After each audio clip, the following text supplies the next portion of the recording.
ये खाराखेत गांव का जो नमक सत्याग्रह स्थल है, हम आज 9 अगस्त 2024 को भारत छोड़ो दिवस और नागासाकी दिवस पर यहाँ आए हैं।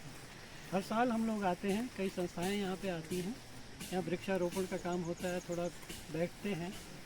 और इसलिए कि ये देहरादून की ऐसी जगह है कि जो हमारा आज़ादी का आंदोलन था, देहरादून का सबसे ज़्यादा बड़ा योगदान जो था वो खाराखेत में ही था, सत्याग्रह, जिसका आज तक अभी भी शहर में बहुत सारे लोगों को इसके मालूम नहीं है।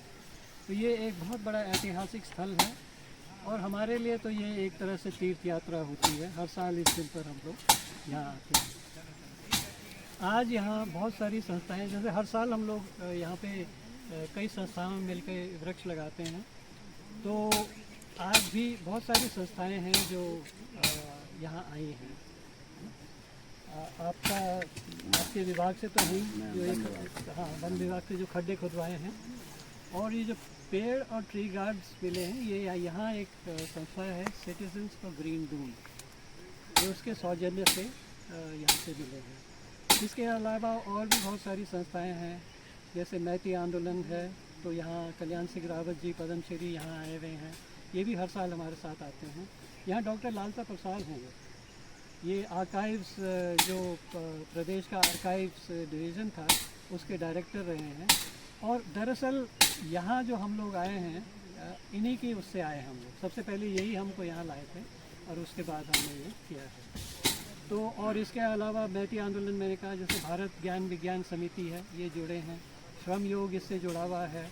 आपका क्या बताएं? Pensioners and senior citizen association Raipur Dehradun. Sir, पर्यावरण लोकमंच से दिगंबर और उनके साथ। ठीक है। और साहस फाउंडेशन है, साहब नकवी हैं आपके, मलेठा नितिन मलेठा SFI से हैं। और एक छोटा सा योगदान फिर हिंद स्वराज मंच का भी है इसमें। न्यू विजन फाउंडेशन के गजेंद्र मोला भी हैं।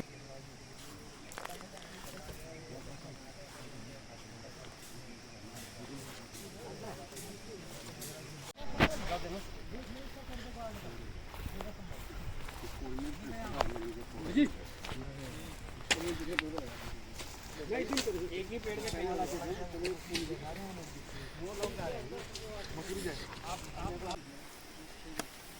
ऐतिहासिक दिन भी है और ऐतिहासिक जगह भी है। ऐतिहासिक दिन ये है कि ये भारत छोड़ो दिवस है और ये नागासाकी दिवस भी है, जिस दिन पे जो नागासाकी जापान के शहर में जो दूसरे दिन फैट बॉय के नाम से जो बॉम्ब, एटॉमिक बॉम्ब जो गिराया गया था, इन दोनों दिवसों की स्मृति में हम लोग हर साल यहाँ पे आते हैं। और आज भी काफ़ी सारी संस्थाओं के काफ़ी सारे लोग यहाँ पे आए हुए हैं और हर साल की तरह हमने वृक्षारोपण का काम किया। नमक सत्याग्रह था जो भारत में जो 3 बड़े सत्याग्रह थे स्वतंत्रता आंदोलन में, उसमें से एक था। सबसे पहले तो था कि नॉन कोऑपरेशन मूवमेंट, असहयोग आंदोलन। उसके बाद ये नमक सत्याग्रह था और तीसरा था भारत छोड़ो। तो उन्होंने कहा था कि नमक बनाने का। तो मोतीलाल नेहरू ने उस पर एक जवाब, उन पर एक सवाल पूछा था कि बाबू ये भी कोई आंदोलन होगा कि नमक बनाने का आंदोलन, ये भी कोई आंदोलन होगा? तो गांधी जी ने भी एक छोटा सा जवाब दिया उनको कि बना के देखो। और वो उधर लखनऊ, इलाहाबाद में, लखनऊ में थे। तो वहाँ से फिर मोतीलाल नेहरू का दोबारा जवाब आया कि बापू बना के देख लिए और अब हम समझ लिए कि क्या है इसका कारण। उस समय 1888 का जो नमक कानून था, उसके तहत ये था कि देश में कोई भी ना नमक का उत्पादन कर सकता है, ना नमक का विक्रय कर सकता है, ना नमक को अपने यहाँ रख सकता है। तो तब उन्होंने कहा था कि, और ये जो था, जो नमक से जो अंग्रेज़ों को जो आय होती थी, वो उनकी अपनी इकोनॉमी का 8% था, उनकी अर्निंग का।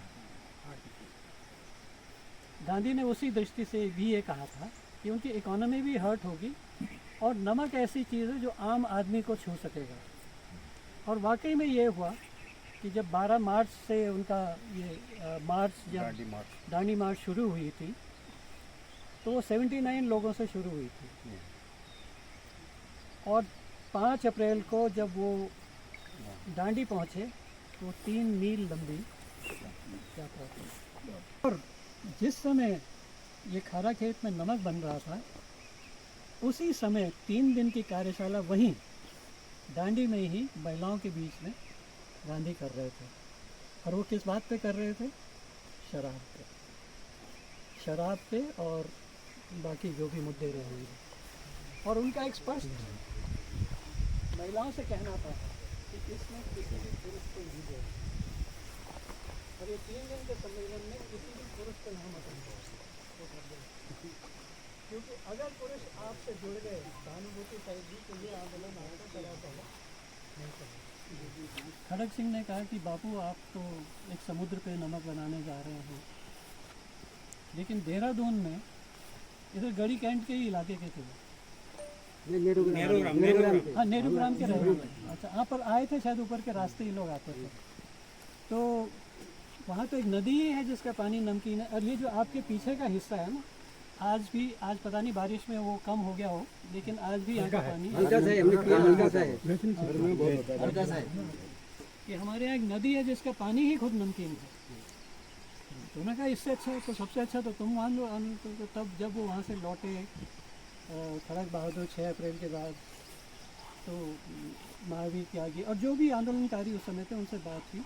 तो उसके बाद 6-7 जत्थों में लोग यहाँ आए अलग अलग नेतृत्व में, और यहाँ पे उन्होंने नमक यहाँ पे बनाया। यहाँ पे कुछ कढ़ाई भी मिली है 1-2 और कुछ ऊपर मिली थी और ऊपर पकाया गया था। और फिर टाउन हॉल जो उस समय होता था वहाँ पे उन्होंने नमक बनाया था और उसको उसके बाद हमारे यहाँ तो कम से कम 100-150 पत्रावलियाँ हैं खारा खेत। उन्हीं पत्रावलियों का अध्ययन करके मैंने इस जगह की खोज की थी। फिर मैंने यहाँ पर 6 फीट चौड़ा अपने स्टाफ को लेकर हर संडे को मैं लेके आता था स्टाफ को, और साफ़ सफाई करके। ये स्मारक दिखता नहीं था उस समय, 12-12, 15-15 फीट का लटेने के जंगल से। फिर हर संडे को मैं स्टाफ को लेके अपने आता था। ये रास्ता बनाया, फिर धीरे धीरे यहाँ डेवलप काफ़ी हुआ। और पहली बार आप आए निगी जी, और उसके बाद हम लोगों ने काफ़ी जिन पत्रों के सहारे हमने यहाँ की खोज की लगाया था, 100-150 पत्रावलियाँ हैं जिनको गिरफ्तार किया गया था, सजाएं दी गई थी। आज भी राज्य लेखागार में संरक्षित है। अच्छा खासा प्रकाशन का काम भी हो सकता है।